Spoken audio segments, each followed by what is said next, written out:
है ना। तो life is not in body only but also in mind. सिर्फ आपके शरीर में ही ज़िंदगी नहीं है, आपके माइंड में ज़िंदगी है। ज़िंदगी आपके माइंड में है। अब आप सोच लीजिए कि why I am feeling that much energetic. अभी आई हैव नॉट इवन मतलब just taken a glass of water only, I came here, I am taking my class, doing all the things. पेट में एक भी अनाज का दाना नहीं डाला, still I am feeling positive और empathic. Why it is so? Because it is my state of mind. यह हमारा दिमाग में बात है कि आई have to teach the children, I have to do my work, है ना। तो ये स्टेट ऑफ माइंड में हमने पावर रखा है। तो बॉडी में पावर नहीं होने से भी पावर लग रहा है कि नहीं लग रहा है? तो वही बात इन्होंने कहा कि life is not in body only but also in the mind. आपका बॉडी फर्स्ट क्लास है, एक नंबर है, चलता फिरता एकदम तगड़ा। अब भैया मन में आपकी हिम्मत ही नहीं हो रही यहाँ से उठ के वहाँ जाए, तो क्या आपका बॉडी मूव करेगा? बॉडी तभी मूव करेगा जब माइंड उसको जो है इंस्ट्रक्शन देता है। तो life is in mind not in body, है ना। Old age does not mean living many years but thinking you are old. अच्छा, अब कितने बूढ़े हो गए? बूढ़े हो गए क्या? बूढ़े हो गए? बूढ़ा होना मतलब बहुत साल आप जी लिए, इस वजह से आप बूढ़े नहीं हो जाएंगे। आप 90 साल के हैं तो बूढ़े हो गए नहीं, आप तब भी जवान हो सकते हैं। कैसे? अगर आप ये थिंकिंग नहीं करो कि हम ओल्ड हैं। ओल्डनेस जो है it is just your thinking, कि यू थिंक लाइक दैट कि you are old. If you don't think like that कि you are old then you will never become old. Like your guru ji, वो बड़े वाले गुरु जी जो आए थे, कितने एज के थे यहाँ पे, और कितना एनर्जेटिक थे, कितना बढ़िया से मंत्र का उच्चारण करते थे, कितना स्पीच दिया उन्होंने उस धूप में भी खड़े होके। तो क्या वो बूढ़े लग रहे थे? नहीं। तो बुढ़ापा आपके ये सोचने में है कि आप ये सोचते हो कि मैं कितना साल का बूढ़ा हूँ। Don't think like that, it is the state of mind. अगर आप दिमाग से सोचते हो कि हम यंग हैं तो यू आर यंग, और अगर आप यंग भी हो स्टिल यू थिंक कि हम बूढ़े हैं, थिंकिंग आपकी बूढ़े वाली है, तो आप बूढ़े हो। ये सिर्फ दिमाग का खेल है और कुछ नहीं है, ठीक है। Okay, our lives are measured by eternity not by years. कह रहे हैं हमारी ज़िंदगी जो है, ज़िंदगी की जो हम लोग कहते इतना साल जिए हैं, इतना साल जिए हैं, ये माने नहीं रखता है। आपने इन सालों में करा क्या है, दैट इज़ इम्पॉर्टेंट।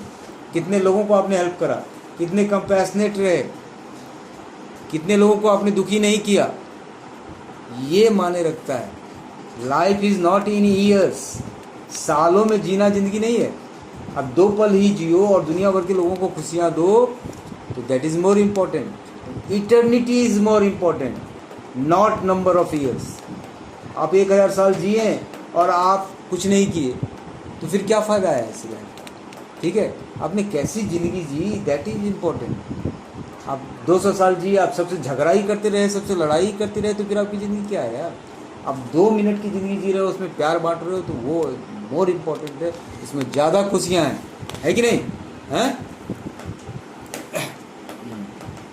अब कह रहे हैं कि see endless worlds in a grain of sand, hear truth in the roar of raging water, grasp eternity in a moments cause and condition, discern your Buddha nature in the bright moon and cool breeze. ये क्या कह रहा है कि आप देखिए, grain of sand, sand समझते हैं ना, रेत, रेत के जो कण होते हैं, ग्रेन्स, छोटे छोटे कण होते हैं, उसको देखिए, ठीक है। और पानी का जो फ्लो होता है, वाटर का जो फ्लो होता है, आप किसी झील पे चले जाइए, किसी पहाड़ से जब पानी को गिरते हुए देखिए, तो उसका जो है रोरिंग, उसकी जो गरज है, उसकी जो आवाज़ है, उससे आपको सच्चाई का पता चलेगा। Here the truth in the roar of raging water, ठीक है। आप सच्चाई कहाँ से लीजिएगा? तो सच्चाई वहाँ से लीजिए, गिरते हुए पानी के झरने की जो आवाज़ है, उस आवाज़ से उसकी सच्चाई को पकड़िए, ठीक है। Grasp eternity in a moments cause and condition, in a moments cause and eternity का पता आपको तब चलेगा कि मोमेंट में क्या हो जाता है आदमी का। ठीक रहता है, 2 मिनट के अंदर चला जाता है ना कोई। तो इटर्निटी जो है क्या है, इसके बारे में लेसन आप तभी ले सकते हो जब लाइफ में ये देखोगे आप कि यार लाइफ का तो कोई भरोसा ही नहीं है। तो आप अच्छे कर्म करते जाओ, अपने कर्मा बेहतर करो, इट विल वर्क ऑन। तब आपको ये दिमाग में आएगा कि इटर्निटी ज़्यादा इम्पोर्टेंट है ना। Discern your Buddha. आपका नेचर क्या है? आपका नेचर क्या? बुद्धा नेचर है। बुद्धा नेचर है। बुद्धा नेचर मतलब ट्रुथ को फॉलो करना। अल्टीमेटली नेचर वही है। अगर तुम कोई गलत काम करते हो, चोरी कर लेते हो, झूठ बोलते हो, मारपीट करते हो, जो भी करते हो, that is not your nature. असली नेचर नहीं है वो। जैसे आप स्टेज पर गए और आपको ड्रेस बना के ये बना दिया, इसको मुगल एम्पायर औरंगजेब, क्या नाम है इसका? तो औरंगजेब का इसका रोल प्ले करना है, इसको तो उसका ड्रेस दे दिया और बोला भैया स्टेज पे जाओ ऐसे बोलना। तो बाकी जो भी एक्टिविटी करते हो आप, जो गलत एक्टिविटी है वो आपका ओरिजिनल नहीं है। आप स्टेज पर गए हो, ओरिजिनल क्या है? ओरिजिनल है बुद्धा नेचर, ओरिजिनल है सच्चाई, ओरिजिनल है अच्छा काम। ये आपका असली नेचर है। घूम फिर के आप वहीं पे आओगे।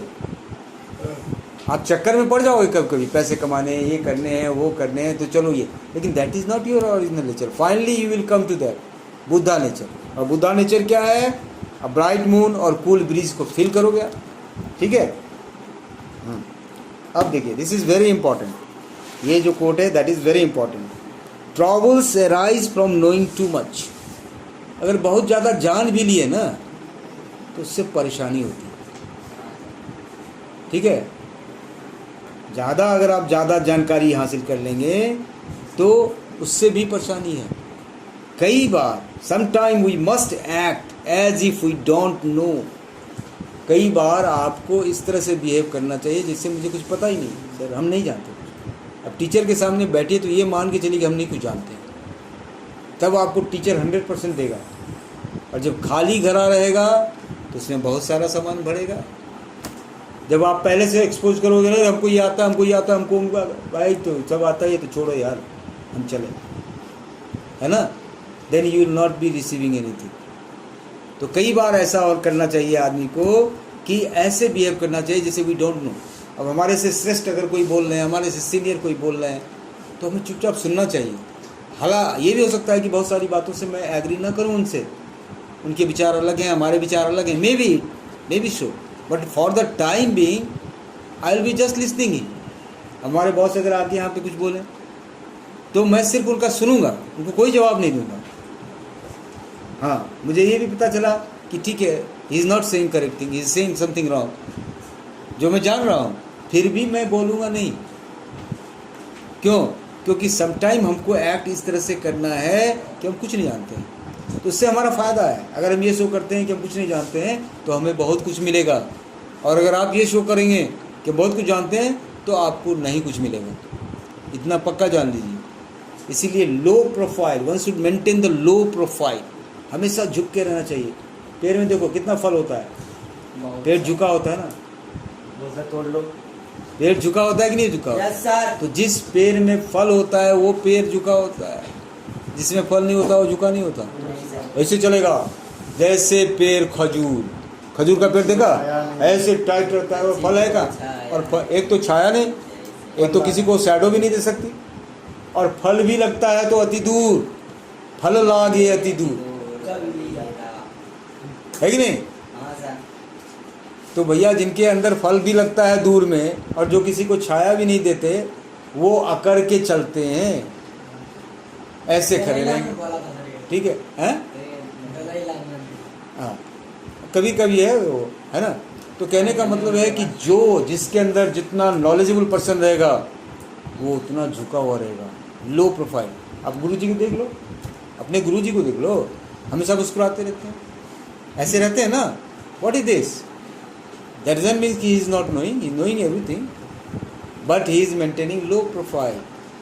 जिसके अंदर जितना जानकारी रहेगा वो उतना उदार, उतना झुका हुआ, उतना बढ़िया इंसान होता है। उसके अंदर घमंड नहीं होगा, प्राउडनेस नहीं होगा। तो ये बात ये कह रहा है कि सफरिंग अराइजेस फ्रॉम अटैचमेंट। दूसरा, दुख क्यों होता है? Why we suffer? Because we get attached to anything. है ना। अब हमको इससे बहुत ज़्यादा अटैचमेंट है, मान लो आशीर्वाद दिया, अगर किसी दिन इसने आशीर्वाद नहीं दिया तो हमें दुख होता है, दुख होता है। क्यों होता है ऐसा दुख का फीलिंग क्यों होता? क्योंकि हम इससे अटैच हो गए, हमारा एक्सपेक्टेशन हो गया कि भैया हमको तो आशीर्वाद देगा ही देगा, हमारी उम्मीदें हो गई, और जब उस उम्मीद को कोई पूरा नहीं करता है तो फिर दुख होता है।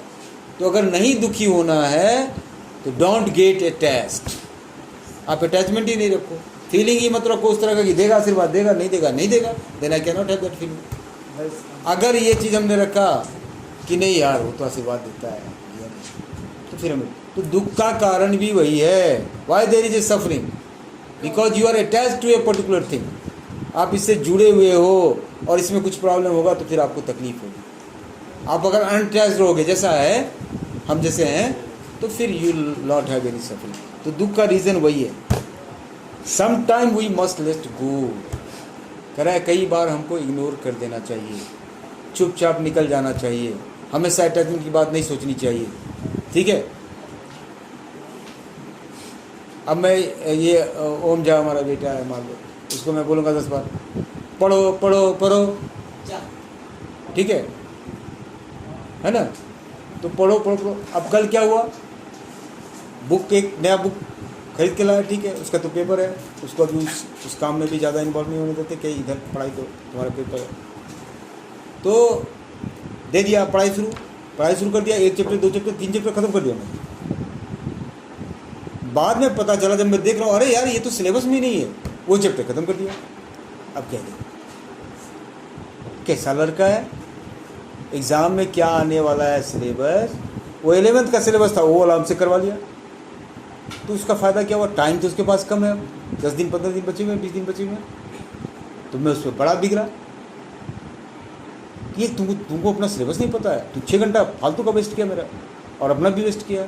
6 घंटा में हम दूसरा कोई और चैप्टर तुम्हारा खींच देते बढ़िया से, बड़ी डांटा। अब उस डांट का प्रभाव क्या हुआ? उल्टा हो गया, जो भी नया चैप्टर पढ़ना था दूसरा भी, वो भी नहीं किया, तो 6 घंटा तो उधर गया, 3 घंटा इधर भी चले गए। तो कई बार ये करना चाहिए था आपको कि लेट इट जाने, मिस्टेक हो गई। अगर ये चीज़ हम किए रहते तो आगे 3 घंटा उसको खींच सकते थे ना, ये चीज़ हमने किया नहीं, बाद में किया, फिर थोड़ा देर पढ़ाओ नया चैप्टर। आप तो उसको पहले धमकाया कस के, अरे यार तुमने 6 घंटा वेस्ट कर दिया, कैसे हम, आज हमारी छुट्टी है, आज हम कर सकते हैं, फिर कल से नहीं करेंगे, परसों अभी हमारा फादर का काम है उसमें लग जाऊँगा मैं, फिर I will not have any time for you, then what will happen? Exam तो आपका समय पर होगा, वो तो नहीं सोचेगा कि आपके बाबा जी दादाजी का डेथ हो गया, तो एग्ज़ाम होगा ही, विल बी देयर, तो पढ़ने के लिए बैठा हो। फिर वो 2 पेज पढ़ा है, उसका पढ़ा से निकल दिखा आगे कोई आ गया, अब मामा जी आ गए, मामा जी को देखने जाना, अब गया कहीं 5 मिनट के लिए जाएगा, मैं वेट कर रहा हूँ 10 मिनट 15 मिनट 20 मिनट आ ही नहीं रहा। फिर जैसे आया कि मैंने बोला सर क्या तरीका है, तो पढ़ने बेटा घूम रहा है, उधर जा रहा है इधर जा रहा है, अब बोलता है लीजिए अब पढ़ के नहीं कर, ठीक है, तो उठ गया। तो लॉस किसका हुआ? उसका भी लॉस हुआ, मेरा भी लॉस हुआ। तो क्यों हुआ ऐसा? क्योंकि मैंने भी उसको बहुत ज़्यादा इरिटेट किया, मैंने भी उसको अब दिए जा रहा हूँ मैं तब से डोज सुबह से शाम तक, तो बोला जब नहीं माथा भारी हो गया, नहीं पड़ेगी, अपना कान में लगा लिया वो ईयरफोन, उधर जाके अपना मोबाइल देखने लगा, है ना। और मेरा तो माथा गर्म हो ही गया था 9 घंटा से 9 आवर्स से उसको पढ़ाने के चक्कर में मेरा भी माथा गर्म हो गया था। मैं भी चाह रहा था कि मेरे को भी छुट्टी मिले कुछ देर, उनको लिए जाओ म्यूजिक सुन लो थोड़ा सा, फिर आएंगे फिर बैठेंगे, ठीक है।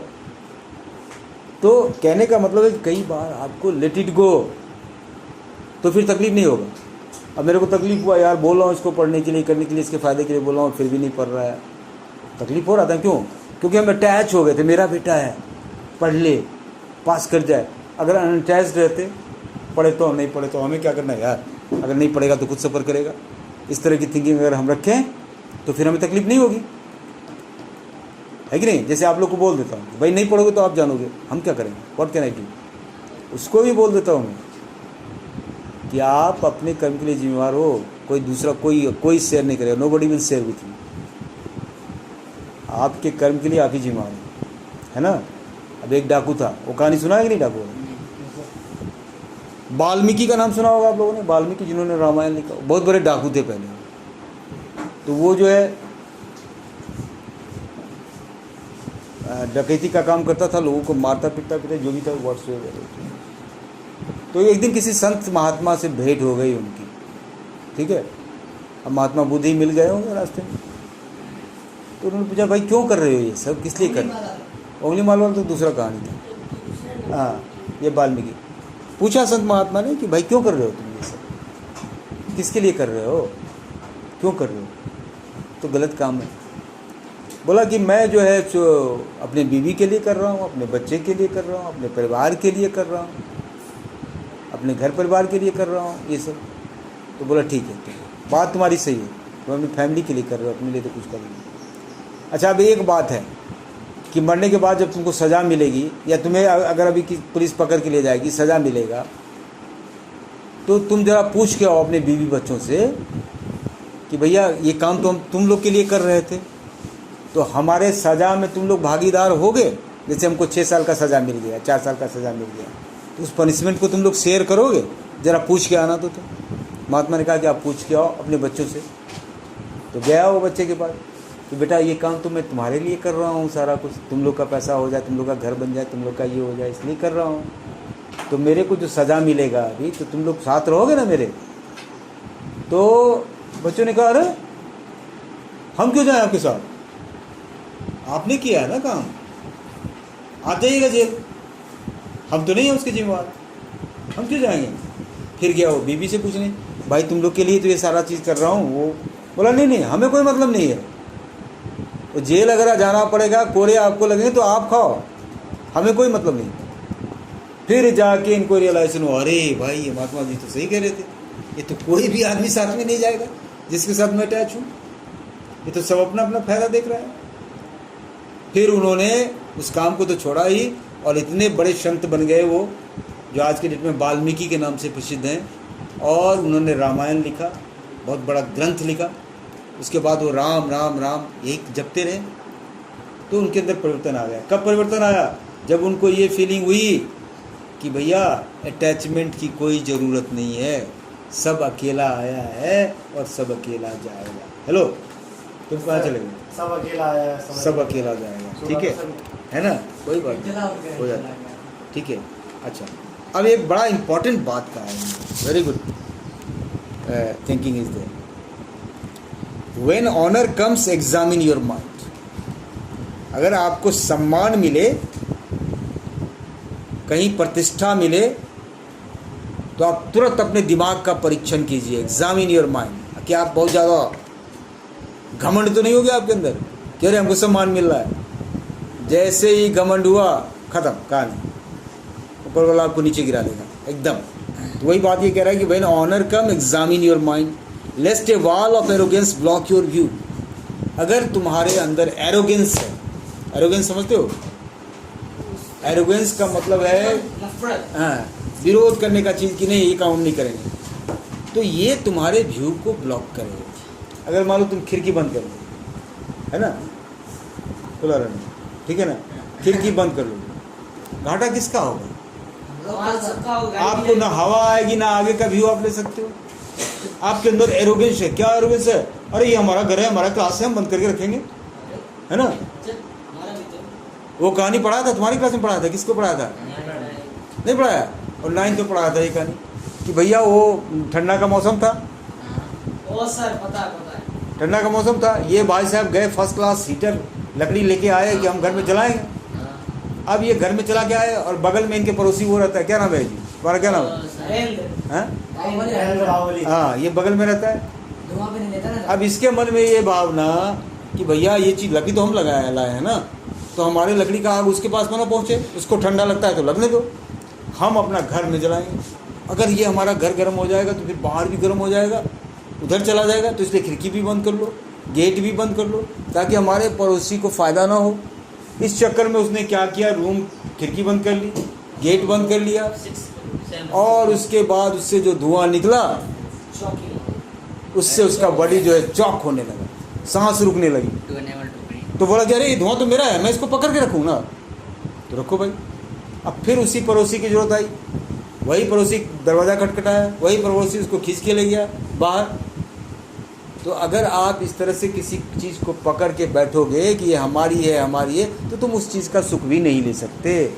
सुख तभी होता है जब आप शेयर करते हो। आप लोग का तो पढ़ाया जाता होगा, आपके बुद्धिज्म में इट इज़ देयर कि शेयरिंग में सबसे ज़्यादा प्लेजर मिलता है ना। 1 2 4 अकेला बैठ के कोई फल दे गया, ये जाके भाई साहब उस कॉर्नर में बैठ के खा रहे हैं, क्या इनको मज़ा मिलेगा? अब चेंगचुई, क्या नाम है इसका, चेंगचुई, ये गया आम वाला बड़ा वाला आम देखा, अरे यार चुपचाप जाते उधर खाने के लिए। अब डर तो इसके मन में बना हुआ है, तो ये खा भी रहा है तो उसको इतना प्लेजर नहीं मिलेगा, उतना आनंद नहीं मिलेगा। और यही आम लेके यहाँ बैठता, एक एक पीस सबको देता और बॉल में लेके खा रहे हैं, तो क्या है यार उसका जो प्लेजर है। तो अगर आपके अंदर एरोगेंस है तो आप अपना ही रास्ता बंद कर रहे हो। खिड़की बंद करोगे तो आप खुद नहीं देखोगे आगे का व्यू, आप अपना दरवाज़ा बंद कर रहे हो। आप किसी से बात नहीं करोगे तो प्रॉब्लम आपकी होगी। आप बात करते तो कुछ नया सीखते ना। तो आपने अपना रास्ता बंद किया, एरोगेंस, अरे यार अरविंद से तो बड़ा मारते हैं, बट उनसे नहीं पढ़ूंगा मैं। तुमने ये सोचा तुम्हारे अंदर एरोगेंस है। लॉस किसका हुआ? क्यों कि जो इन्फॉर्मेशन आपको उनसे मिलता वो भी नहीं मिल पाया, बिकॉज यू आर एरोगेंट, है ना। तो इसलिए आप एरोगेंट मत होइए। When trouble comes examine your mind. जब ट्रबल आए आपके पास तब भी आप अपने दिमाग का निरीक्षण कीजिए। Lest the fire of hatred consume your merit. हाँ, अगर आपके अंदर नफरत आ गई, फायर ऑफ हैटर्ड, तो आपके जितने शब्द सद्गुण हैं, मेरिट्स हैं, वो सबको खा जाएगी, कंज्यूम कर जाएगी। इसलिए कभी भी हैटर्ड मत लो। हैटर्ड अगर आएंगे तो मेरिट खत्म हो जाएगी, गुण खत्म हो जाएंगे, ठीक है। When your world is in chaos, examine your mind. chaos का मतलब क्या होता है? chaos का मतलब है कि बहुत ज़्यादा ये शोर शराबा हो जाए, आपको कन्फ्यूज़न पैदा हो जाए, फिर आप अपने माइंड को एग्जामिन कीजिए। Lest the torrent of worry drawn your will. अब चिंता मत करो, चिंता करने से ही आपकी इच्छा शक्ति खत्म हो जाती है। चिंता जो है चिता के समान है ना। चिंता से चतुराई घटे, दुख से घटे शरीर। अगर ज़्यादा चिंता करोगे तो तुम्हारा जो मेरिट है ना, चतुराई जो है ना, वो खत्म हो जाएगा, और ज़्यादा दुखी होगे तो उससे शरीर घटेगा। कोई ज़रूरत नहीं इसको करने का, जो होना है वो होगा। कोई nobody can stop. Then why we should worry? हाँ, हम क्या कर सकते हैं? हम अपना बेस्ट दे सकते हैं, हम अपना कर्म कर सकते हैं, जो हमारे पावर में है और वो हम करें। जो दूसरे के पावर में है उसके ऊपर मेरा क्या अधिकार है कि नहीं? अब इनके पावर में नहीं है, भाई साहब को नींद आ रही है, it is not in his power, he can control his. नहीं कर सकता, बिकॉज नींद ऐसी चीज़ होती है, मैं जानता हूँ, अगर आ गई तो आ गई। अब वो ड्राइवर वाली कहानी बताई थी मैंने कि नहीं बताई? अरे भाई, ड्राइवर के बगल में मैं बैठा हुआ था, गाड़ी में जा रहा था, मुझे नींद आ रही थी, मेरे को नींद आ रही थी जबरदस्त। अब वो ड्राइवर मुझे कह रहा, बार बार कह रहा है वो कि भाई साहब आप अगर सोओगे तो मुझे भी नींद आ जाएगी, आपको सोता देख करके मुझे भी नींद आ जाएगी, तो नींद आएगी तो गाड़ी पलट जाएगा। फिर आप ऐसा काम क्यों कर रहे हो? मेरे बगल में हो और आप सो रहे हो। मैं कहता ठीक है, अब नहीं सोऊंगा। और जैसे ही 2 कदम आगे बढ़ा फिर ऐसे तो 2-3 बार जब ये हुआ तो अंत में मैंने कहा भाई रोक कर, तू गाड़ी रोक, मेरे को पीछे जाने दे, मैं पीछे जाके सो जाऊंगा। क्योंकि होता है, अगर कोई सो रहा है और दूसरा उस देखेगा, उसको भी नींद आने लगेगी। और ख़ास करके ड्राइवर के साथ तो बार बार कह रहा है कि सर आप पीछे चले जाइए, आप पीछे चले जाइए। मैं कहा नहीं, मेरे ऊपर कॉन्फिडेंस था अपने ऊपर, इसी की तरह ना। अब कहाँ नींद आ रही? नींद को आने देंगे क्या? लेकिन नींद ऐसी चीज़ है किसी की नहीं सुनती, जब आ गई तो आ गई, है ना। You cannot control it. हाँ, आ गई, है ना, ठीक है, अच्छा, okay. When you are worried about gain and losses, examine all. अब जब आप बार बार कह रहे हैं कि आप अपने माइंड को एग्जामिन कीजिए, कब एग्जामिन कीजिए? जब आप ये हिसाब किताब करते हैं, घाटा, लॉस, फायदा। अरे उसको हमने ये बुक दे दिया, मेरा ये लॉस हो गया, उससे ये चीज़ दे दिया, अरे यार छोड़ो यार, अरे घाटा और फायदे के चक्कर में जाओगे ना तो आनंद नहीं मिलने वाला। हाँ सर। फिर जोड़ते रहो घाटा फायदा। अब तब जोड़ते रहो उसी में तो कह रहा है कि उसी समय एग्जामिन योर माइंड। ये क्या कर रहे हैं आप? अरे कहाँ जाना है? हमारा नेचर क्या है? बुद्धा नेचर। हमें तो इनलाइटेड होना है भाई। तो भी छोटी छोटी बातों में क्यों जाए? फायदा लॉस के बाद में क्या जाए यार? क्या रखा है फायदा loss?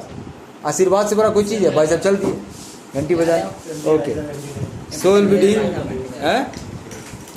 Less the wind of suspicion and jealousy blast your confidence. कभी भी सस्पिशन मत करो किसी पे, शक मत करो, उससे आपका कॉन्फिडेंस खत्म हो जाएगा। जेलसी अगर करोगे उससे आपका कॉन्फिडेंस, तब जैसे ही ये चीज़ हो एग्जामिन योर माइंड। ठीक है, इसलिए इस लेसन का नाम होगा एग्जाम।